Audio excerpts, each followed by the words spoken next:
lot of people spend most of their time answering questions not worth answering. If I do what the best people did, I will get what the best people got. When people are allocating their time, they're not by percentage, they're kind of like consuming their time rather than investing their time. You have to change your environment so you can change your behavior. And you have to delete everything that's not the thing that you want most. And if you can't decide what you want most, then that's what you need to do first. But once you know what you want, then go get it. People have two sets of resources, right, that they allocate. So they've got time and they've got money. Yeah. And so if you look at someone's bank statement and you look at their calendar, you know what their life is. And you can also predict where their life is going to be in X amount of years, right? And so if someone wants to change what their life is going to look like, you have to reallocate where you're investing the resources that you have. And so from a time perspective, people who are poor, in my opinion, spend a lot of time not doing stuff. And that sounds terrible to say, but like at the base level, they're distracted, they're not doing the right procrastinating. stuff. Right. Well, I would even say not doing anything. The base is like they don't do anything. They're purely distracting themselves from their current state, which is hard because it's hard to confront reality. If you're like not happy, it's easier to just distract yourself, right? Mm-hmm. Now, the level above that is you've got people who are operating, they are working every day, but they're operating in low leverage opportunities, right? So they're doing things that do not give them a lot of return on their time. It doesn't matter how many hours I work at McDonald's, like it's very, very difficult to become wealthy there, right? It's just near impossible, right? Mm-hmm. Versus like you could buy a building for $10 million and then sell it to somebody else for $11 million, just get the contract and make $1 million on the exchange. Super high leverage, right? From a time perspective, which is crazy for somebody who doesn't have money to even contemplate something like that. But the only way that happened, and that required no money, is skill, right? And so like that's an example of like it didn't require money to make that money. That's skill that's required to do that. And so first is the time, right? People are not doing stuff with the time that they have, or they're doing low leverage activities with the time they have. And then they're not trying to increase their output per unit time, which means investing in their skill set.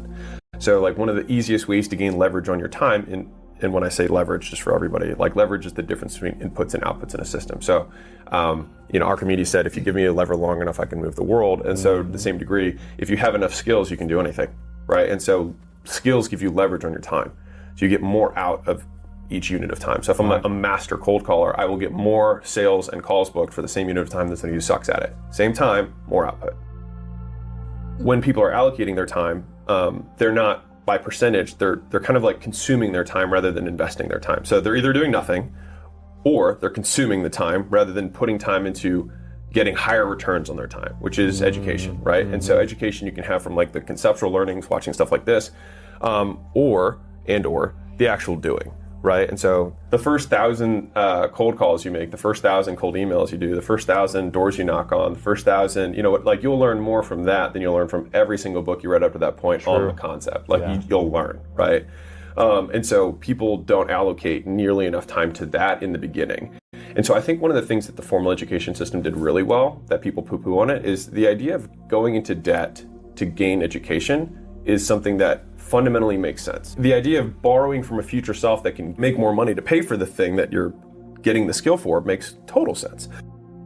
I think Elon was saying something about how Neuralink in the future, it's going to be such a competitive advantage that they could price it at whatever they want, because once you have it, you'll be so much more able than anyone who doesn't have it that you could so easily pay off the price of the thing. That's how it should work conceptually, right? Crazy. That's how education is supposed to work. Yes. And so this is the simplest example that I have. So a friend of mine has a 17-year-old daughter. She got a job at a bowling alley and she makes minimum wage. And he said, why don't you become a phlebotomist? She was like, well, I don't want to spend the money. He's like, it's $500 and it's a 2-day certification. And then after you have that, you make $25 an hour. So she didn't have the money. Now she could save it to get the $500, right? Or she could take a loan for the $500 from her dad and pay it back in a week, right? Because she has higher earning capacity. And so it was like she could either save for 8 weeks, right, from her bowling alley to pay the $500, or she could take a loan for the $500, do the 2 days, and then pay it off in a week. At that 1 week, she now has 7 more weeks of earning capacity. This is a micro example, right? 7 more weeks of earning capacity at her new level, and she'd be net positive on the next 7 weeks of earnings, right? And so that's just a micro example of like what skill investing does. And so that, because a lot of us talk about like, you got to get educated, you got to learn stuff. And like, you learn stuff by doing it. And a lot of times you pay for that education or access to people who can teach you those skills, because a lot of people aren't going to give it to you for free. And that makes sense. It's okay. Right, Like, it took them time to learn the thing, and they compressed that time to give it to you. So I mean, that's why I'm if there's one thing that's my like life's mission, it's education. And so the single highest return on investment thing I've ever done, and not to sound trite here, but I just like using scenarios. Like, if I had taken all the money that I'd spent on coaching, mentorships, courses, workshops, seminars, and put that in the S&P 500 when I, 10 years ago, right? The amount that I would have right now is inconsequential compared to what I currently have. And it's because I invested in something different. So rather than investing in the S&P 500, I invested in the S&P 500. So I took all of the excess cash that I had every single month, and rather than saying like, oh, I'm at a dollar cost average, I'm long term, I wait 40 years, whatever. I was like, I just don't make enough money. So like, I could be the millionaire next door who saves every penny, doesn't go to Starbucks for my entire life, and have $2 million when I'm old, and literally enjoy nothing during that period of time. That doesn't sound like that's not a trade I wanted to make. And so I had a belief that I know I will work hard, and if I'm given the right tools, I will be able to implement them. And so I took all my extra money, and this is kind of, a lot of people might not necessarily agree with me on this, but it worked for me. So I put all of every dollar I had, even went into debt, to get access to communities and mentors and coaching programs and masterminds. Yes. And those were the biggest gifts of all. And it wasn't even just the biggest gifts I got from those wasn't even the education, but it was the perspectives on reality. It was people disproving things that I thought to be true. So I was like, this is the way the world is. And they were like, that's false. And my whole paradigm shifted, because I had distortions of reality. I thought reality was different than it was. And so right now, for people who are poor, it's because they actually don't see reality for what it is. Because the way they see reality, they see making money to be impossible or incredibly difficult, or it's only for a certain select people, not for them, right? And it's just because they literally cannot see it. And so I'm trying to think of an example of when, like, you can see something that, an easier example is like kids and parents, right? Like, a kid thinks the world is a certain way, and the parent's like, you just haven't seen enough stuff yet. And so, as you level up in the entrepreneur space, there's also just more levels of that where other people are like, this is the perspective you need to have. And you're like, no way, that's possible. And so that's where those rooms gave me the highest ROI. The other skills, because there's so many people there that are trying to learn the same things, they already said, hey, get this program, read this book. And so they helped sift through the mountain of information that's out there, because I only have one resource, which is time at that time, right? And so it's like, okay, I'll spend it, but where do I spend it? And they were like, okay, if you want to learn real estate, these are the top 3 guys. You can join this Facebook group, get into this guy's community. He has a coaching program that helps you do wholesaling. This guy's a coach that does Airbnbs. This guy does, and so it's like, which one do I choose? The answer for everybody who's curious is do them all. Because you're just like, you're not, like, people are like, which one should I do? I'm like, you're not going to be poorer by learning more. Right. And then it's not like you have a finite capacity to learn. The more you learn, the better you get at learning. Right. And then the more lines and synergies you find between different skill sets and opportunities, The more dangerous you become. If we were to define focus as the quality and quantity of things that we say no to, right? Because the most focused person would do nothing but one thing. And so anything that's not that thing would make you less focused. So if that's the definition of what focus is. But I've thought about it like, it's almost like wine, where like as it ages, there's more nuance and there's more depth to the flavor. And I feel like as my entrepreneurial journey has like progressed, my understanding of what focus means has changed.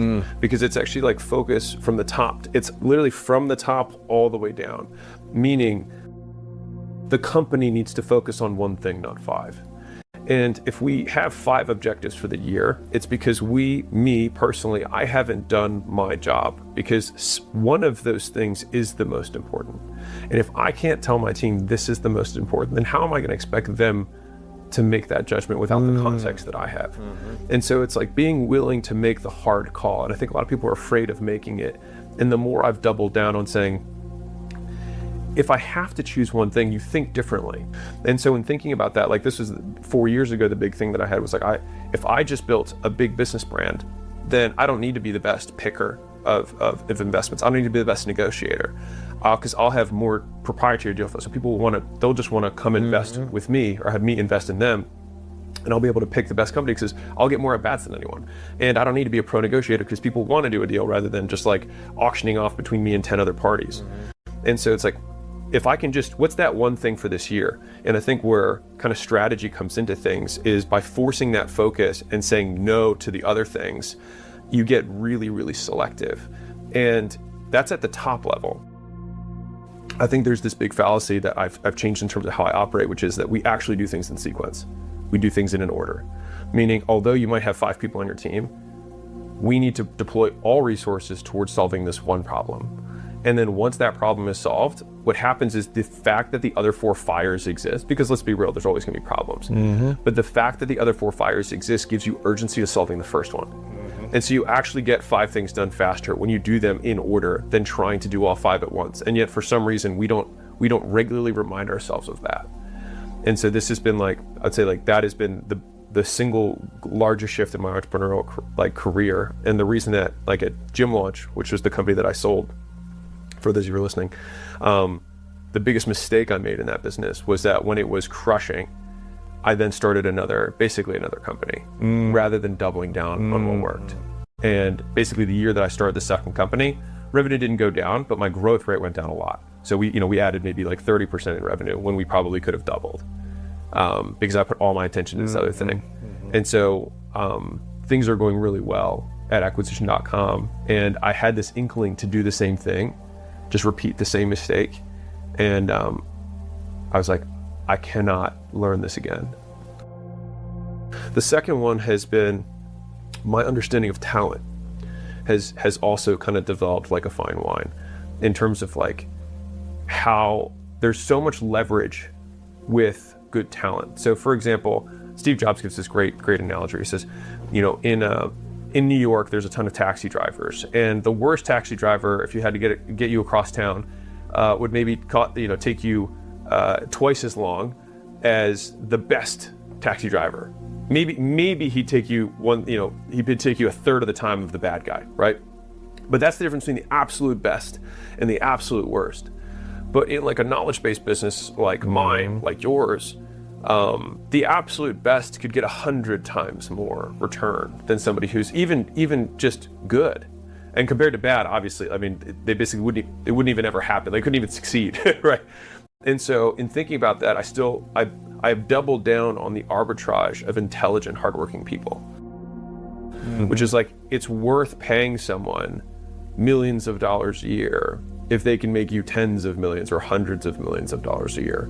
And I think that it's one of the great opportunities that will always exist, because there will always be cheap entrepreneurs and who will not recognize the outsized value of talent. And I think that as the longer I've been in the game, to be fair, the more exposed to higher level talent I've become, and the more I know what's out there. And one of my great mentors, he told me, the best talent is always in the future.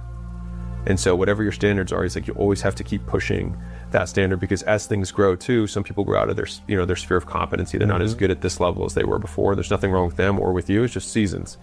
And so my understanding of that has shifted in terms of my role as well. Like, I see myself as lead recruiter for the top people, because the absolute best people only want to talk to the CEO, because you're not giving them an opportunity to have a career. They already have a career. They're giving you basically everything they know to help grow your vision. And so it's a lot more of you selling them than it is them selling you. They already have a track. They have headhunters that call them every day. You're not giving them anything that they don't already have. And so it's really, it's like Sheryl Sandberg with Zuckerberg. He met with her for dinner like once a week for a year before she transitioned and took over Facebook. Right. And so it's a much longer courting process. And all the people that I'm looking at, they're all killers. And so rather than thinking like, man, we really need someone to fill this role, it's like, I need John to fill this role. And John doesn't currently work for me. Yeah. He works for somebody else. It might take 6 months.